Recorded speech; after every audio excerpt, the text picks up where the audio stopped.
Hola, buenos noches, and good evening. This is your weekly news report. Faulty engineering has been identified as the cause of the tragic implosion of the Titan submersible last June. According to the National Transportation Safety Board's final report, the experimental vessel was on its way to the Titanic wreck when it suffered a catastrophic failure, instantly killing all 5 people on board. The victims included OceanGate CEO Stockton Rush, renowned French explorer Paul-Henri Nargeolet, British adventurer Hamish Harding, and Pakistani businessman Shahzada Dawood and his son Suleiman. This incident has sparked numerous lawsuits and intensified calls for stricter regulations on private deep-sea exploration. The NTSB is urging the Coast Guard to share these crucial findings with the growing industry to prevent future tragedies. Now, let's go to Rafah with our next story. In a critical diplomatic move, Ukrainian President Volodymyr Zelensky met with the U.S. President at the White House this Friday.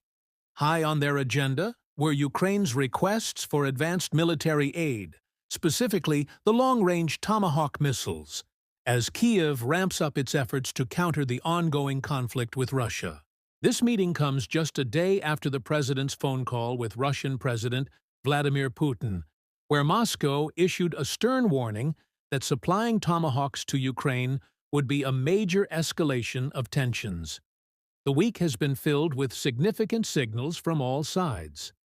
While the president has openly considered providing the advanced weaponry, Zelensky has framed the request as essential for deterring further aggression and protecting Ukraine's vital infrastructure.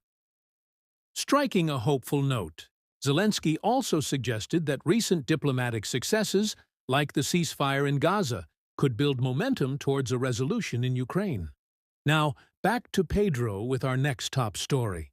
What a roller coaster week it's been for employees at the Centers for Disease Control and Prevention. Over 600 workers are now in limbo after a federal judge put a temporary stop to their terminations. This whole mess started last Friday, when about 1,300 CDC employees were suddenly told they were let go. Then, less than 24 hours later, around 700 of them received another message saying the first one was a mistake. For the rest, their jobs seemed to be gone for good. That is, until Wednesday, when a judge stepped in. The judge ordered the administration to halt any further firings during the government shutdown and to not enforce the terminations that happened last week.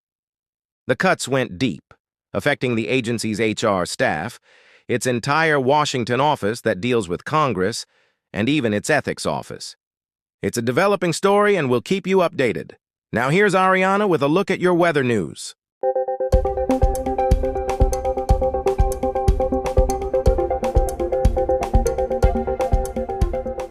Hi everyone, I'm your chief meteorologist, Ariana, with a look at your weather. A powerful atmospheric river is setting its sights on us for late next week, and it's packing a serious punch. We're talking heavy rain, strong winds, and a whole lot of heavy and snow. If you're anywhere from western Washington down to northern California, brace for heavy downpours. The greatest risk for flooding is concentrated from northern Washington to northwestern California. But the highest confidence for truly intense rainfall is over Northern California and Southern Oregon. For our mountain communities in the Cascades, the Northern Sierra Nevada, and the Northern Rockies, get ready for heavy snow. The highest elevations of the Northern Sierra could see some significant accumulation. And it's not just precipitation.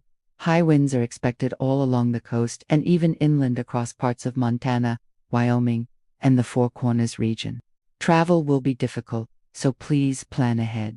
Stay updated with your local forecasts as this develops. Thanks for watching. Stay safe out there. Now back to Pedro. That will do it for this week's weekly news report. As always, thank you for watching and have a great week. Como siempre, gracias por vernos y que tengas una gran semana.